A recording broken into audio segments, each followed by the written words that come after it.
நாடாளுமன்ற உறுப்பினர் ராமநாதன் அர்ச்சுனா அவர்கள் வெளியேற்றப்பட்டமை தவறான விடயம், அதனை நான் ஏற்றுக்கொள்ள மாட்டேன் என்று ஆளும் தரப்பு நாடாளுமன்ற உறுப்பினர் தன்னுடைய சமூக ஊடகத்தில் பதிவிட்டிருக்கிறார். அது மட்டுமில்லாமல் ராமநாதன் அர்ச்சுனா அவர்கள் இந்த ஊழல் குற்றச்சாட்டுகளை துணிச்சலாக முன்வைக்கின்றார் என்ற ரீதியிலேயும் தன்னுடைய அந்த சமூக பக்கத்தில் ஆளுந்தரப்பு ஒரு நாடாளுமன்ற உறுப்பினர் பதிவிட்டிருக்கிறார். அதே நேரத்தில் கிளிநொச்சி மாவட்ட அந்த அபிவிருத்தி குழு கூட்டம் முடிந்த பின் ஊடகங்களுக்கு கருத்து தெரிவித்த அமைச்சர் சந்திரசேகர் அவர்கள் இன்னொரு விதமான ஒரு கருத்தை பதிவிடுறார். ராமநாதன் அர்ச்சுனா அவர்கள் தொடர்ச்சியாக இந்த கூட்டங்களை குழப்புகிறார். அவர் ஒரு சட்ட நடவடிக்கைக்கு உட்படுத்தப்பட வேண்டும் என்பது இந்த குழப்பத்தின் அடிப்படையில் தெரிகிறது. குறிப்பாக அவர் இந்த அரசு அதிகாரிகள் மீது பாரிய ஒரு குற்றச்சாட்டை முன்வைக்கின்றார். உண்மையிலேயே இந்த அபிவிருத்தி குழு கூட்டமானது நீதிமன்றங்கள் அல்ல. இங்கு ஊழல் குற்றச்சாட்டுகளை முன்வைத்து தீர்ப்பு வழங்க முடியாது என்ற மாதிரி தன்னுடைய கருத்துக்களை பதிவிட்ட அவர் இந்த நடவடிக்கைகளை பார்க்கும்போதே தெரிகிறது அவர் மீது ஏதாவது ஒரு நடவடிக்கை எடுக்க வேண்டும் என்ற ரீதியில் தன்னுடைய கருத்தை நாடாளுமன்ற உறுப்பினரும் அமைச்சருமான சந்திரசேகர் அவர்கள் தெரிவித்திருக்கிறார். இந்த இடங்களில் நாங்கள் ஒரு விடயத்தை எடுத்து பார்க்கணும். கட்சிக்குள் இரு புலவுகளா அல்லது இருவர்கள் மாறுபட்ட கருத்துக்களை தெரிவிக்கிறார்களா என்ற ரீதியெல்லாம் பார்க்க வேண்டிய அதே நேரத்தில் இன்னொரு முக்கியமான விடயத்தை நாங்கள் இங்கு அவதானிக்கக்கூடியதாக இருக்கின்றது. குறிப்பாக ஏவிபி மீது பல்வேறுபட்ட விமர்சனங்கள் இருந்தாலும் அவர்கள் ஒரு போராட்ட இயக்க குழுவை சேர்ந்தவர்களாக இருப்பதனால் அவர்கள் நடாத்தும் இந்த கூட்டங்கள் சந்திப்புகள் ஒரு கட்டுக்கோப்பாக நேர்த்தியாக இருக்கும் என்று மக்கள் மத்தியில் ஒரு நம்பிக்கை இருந்தது. ஆயினும் இப்ப இருக்கிற என்பிபி தலைமையிலான இந்த நாடாளுமன்ற உறுப்பினர்கள் நடாத்தும் இந்த கூட்டங்களானது பாரிய ஒரு கேளிக்கைக்குரியதாக மாறிவிட்டதா என்றுதான் பார்க்கக்கூடியதாக இருக்கின்றது. குறிப்பாக இப்ப இருக்கிற உறுப்பினர்கள் அந்த கட்சியை சார்ந்த உறுப்பினர்கள் நடாத்தும் இந்த தலைமை தாங்கும் இந்த கூட்டங்களானது பெருமளவில் சர்ச்சையாக மாற்றமடைந்து வருகிறது.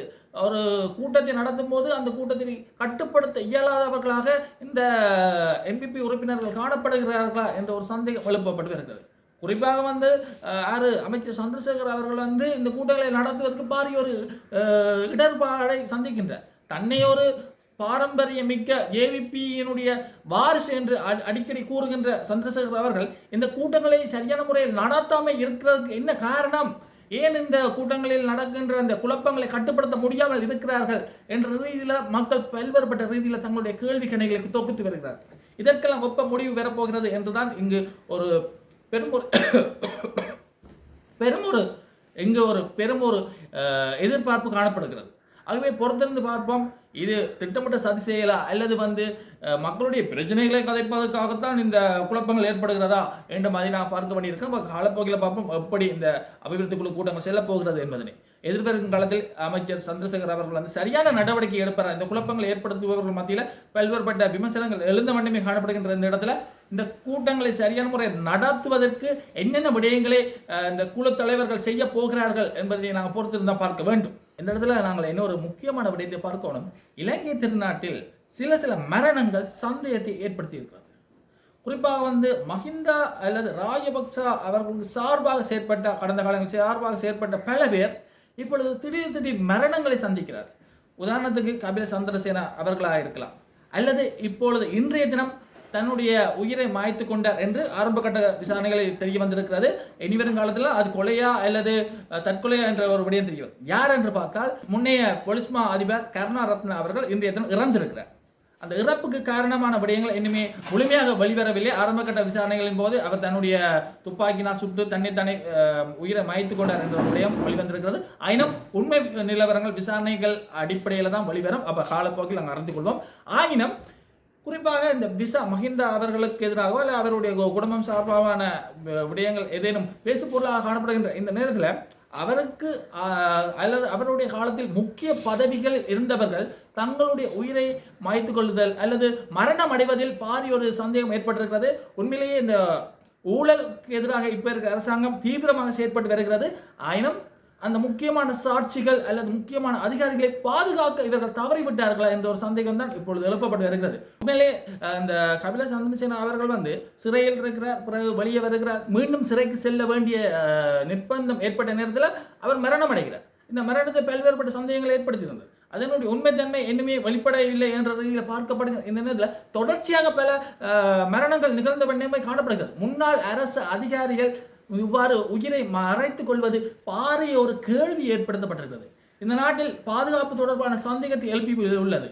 குறிப்பாக முக்கியமான விசாரணைகளுக்கு அல்லது விசாரணைகள் அழைக்கப்படும் போதோ அல்லது வந்து சாட்சியங்களாக மாற்றமடையும் போது இந்த உயர் அதிகாரிகள் மரணிப்பது வந்து பெரும் ஒரு ஏமாற்றமாக காணப்படுகிறது இந்த ஊழல் சார்ந்த விசாரணைகளில் என்ற ரீதியில் நாங்கள் பார்க்க வேண்டியதாக இருக்கிறது. அதே போல தான் இப்போ இருக்கின்ற முன்னாள் பொலிஸ் மா அதிபர் கருணாரத்ன அவர்களுடைய மரணமும் பாரிய ஒரு சந்தேகத்தை ஏற்படுத்தி இருக்கிறது. தொடர்ச்சியாக 30 வருட போலீஸ் சேவையில் காணப்பட்ட இவர் இப்பொழுது தன்னுடைய உயிரை மாய்த்து கொண்டாரா அல்லது யாரும் திட்டமிட்ட ரீதியில் கொலை செய்தார்களா என்பது விசாரணைகள் அடிப்படையிலே வெளிவரும். அப்போ இனிவரும் காலத்தில் நாங்கள் பொறுத்து பார்க்கணும் இந்த ஊழல் குற்றச்சாட்டுகள் தொடர்பான விசாரணைகள் எவ்வாறு செல்ல போகிறது, இந்த போதைப்பொருள் கடத்தல்காரர்கள் எவ்வாறு கைது செய்யப்பட போகிறார்கள். உண்மையிலேயே இப்பொழுது வந்து இன்னொரு முக்கியமான அதிர்ச்சியூட்டு விடயம் வெளிவந்திருக்கிறது. என்ன விடயம் என்று பார்த்தால் நீர்கொழும்பு சிறைச்சாலை சார்ந்த ஒரு விடயம். குறிப்பாக எல்லோருக்கும் தெரியும் இந்த சிறைச்சாலை கலவரத்தின் போது 10 அதிகாரிகள் மற்றும் 21 சிறை கைதிகள் என்று மரணம் அடைந்திருந்தார்கள். ஆயினும் இந்த இடத்துல இன்னொரு முக்கியமான விடயம் இப்பொழுது வெளிவந்திருக்கிறது. குறிப்பாக இந்த கைதிகள் சார்பில் உயிரிழந்த 21 நபர்களும் விசாரணை கைதிகள் என்ற ஒரு அதிர்ச்சியூட்டும் விடயம் வெளிவந்திருக்கிறது.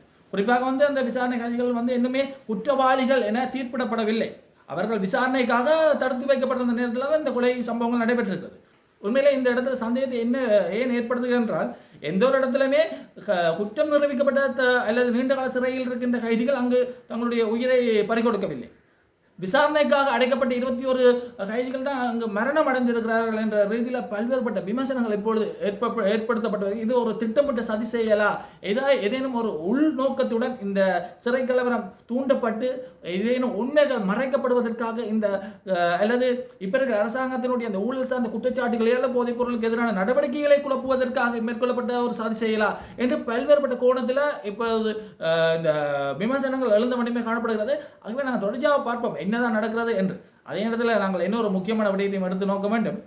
என்ன விடயம் என்று பார்த்தால் இந்த 6 கட்சிகள் தமிழ் கட்சிகளுடைய ஒன்றிணைவு சார்ந்த பல்வேறுபட்ட விமர்சனங்கள் இப்பொழுது எழுப்பப்பட்டே வருகிறது. குறிப்பாக இந்த 6 கட்சிகளுடைய ஒன்றிணைவு, அதாவது தமிழ் மொழி பேசும் பாராளுமன்றத்தில் அங்கம் வகிக்கும் கட்சிகளை சார்ந்த உறுப்பினர்களுடைய ஒன்றிணைவு என்று தற்போது உருவாக்கப்பட்டிருக்கிற இந்த தமிழ் பேசும் கட்சிகளுடைய ஒன்றிணைவு தொடர்பாக பல்வேறுபட்ட விமர்சனங்கள் வந்து கொண்டே இருக்கிறது.